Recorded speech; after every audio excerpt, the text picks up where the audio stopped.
Alright YouTube, what's up? It's Matt Simon here, and today I'm going to be reharmonising the James Bond theme. Now this came from a video I watched with Justin Lee Hawkins from The Darkness, who pointed out, quite rightly, that a lot of the Bond themes recently have similar chords. So in the same key, it's this progression. Now I'm going to give myself a couple of rules. The main theme is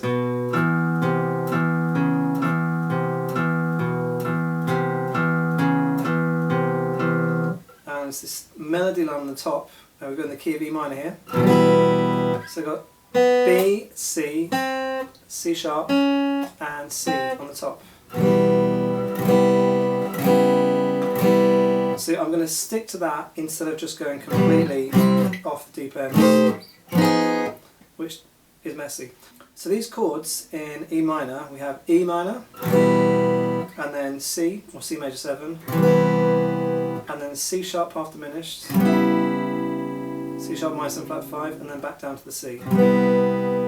So what I'm going to do is keep the root chord, the E minor, has to be the same, and then I'm going to keep the second one, the C, because it's got that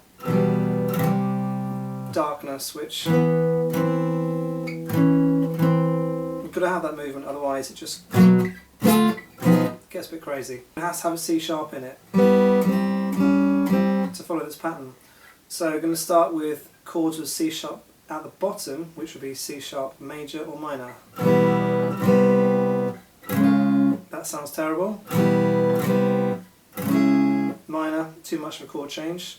So let's go for chords with C sharp at the top, which would be F sharp. So F sharp major, maybe F sharp minor. Still sounds pretty bad. C sharp in the middle, so that would be A major, which is exactly the Skyfall kind of thing we want to avoid. And other one would be C sharp or D flat, B flat minor. Terrible. So let's look at some other options. So going back to the F sharp minor, if we soften that with the 11th, so it's F sharp sus, sus4, so that sounds quite interesting. So then where from there? So it's got to go back down to the C, and the C leading into the B has that darkness, the kind of sad coming back. So we've explored a bit more outside the key than it's got to chuck in the A minor there. That would work quite well. Or 2-5.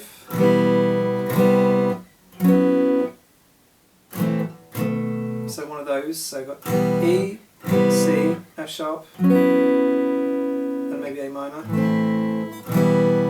It works, but all we've really done is the A minor is a relative minor of C. So it's not much has gone on there. So F sharp, we could then go to B7 flat 9. That works.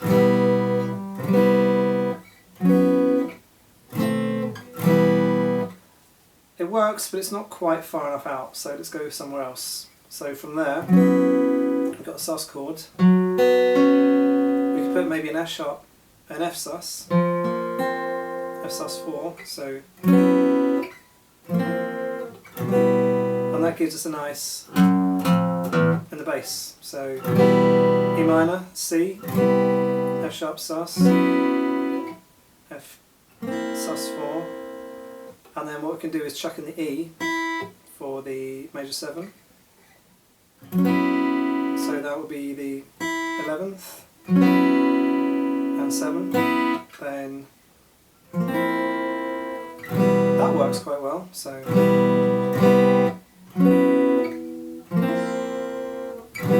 sounds a bit prog there, a bit Dream Theater. Kind of moving sus chords. That works. Another option could be maybe a B flat. So B flat 9, major 9.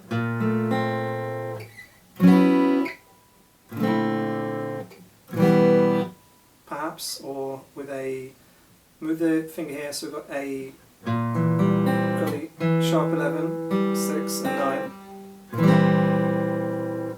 So that. And that's quite interesting because we've got the E, G and the C from what would be a C chord. Or the B flat. Get some more Lydian. Nice. I'm a big fan of Sting, and he has a song called Stolen Car, which is off the Sacred Love album, which is awesome. And he uses this kind of movement. It's a cool song about some guy stealing a car, and he's imagining what's going on for the people's lives from the car that he's stolen. So what he has is like a minor 9 chords. He's got this kind of movement, but instead of going, he uses the flat 5 for the 3rd chord. But that sounds pretty bad. So what he does in his absolute bossness is chucks in the flat 5 and the 6 and makes it an A over G, which is super nice. So we've got very unusual, very, very cool. So if we take that into the E minor, we have then that becomes an F sharp over an E. And in our progression we now have E minor, C, and then F sharp over E. Oh yes! Very nice. And from here we still need the C, so that could be an A minor. But I want to go a bit more fruity than that, so from this, I still want to get the C and F sharp clashing, so we've either got that or possibly this movement, so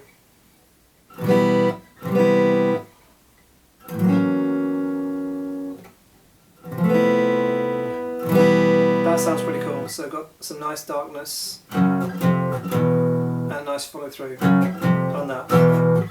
This could also be refingered like this.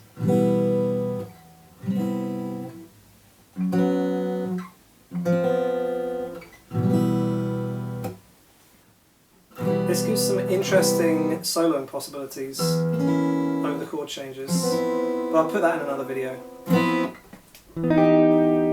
Thanks for watching. All the tabs and backing tracks will be on Patreon, and I'm going to do a follow-up video on how to solo over those wicked chords.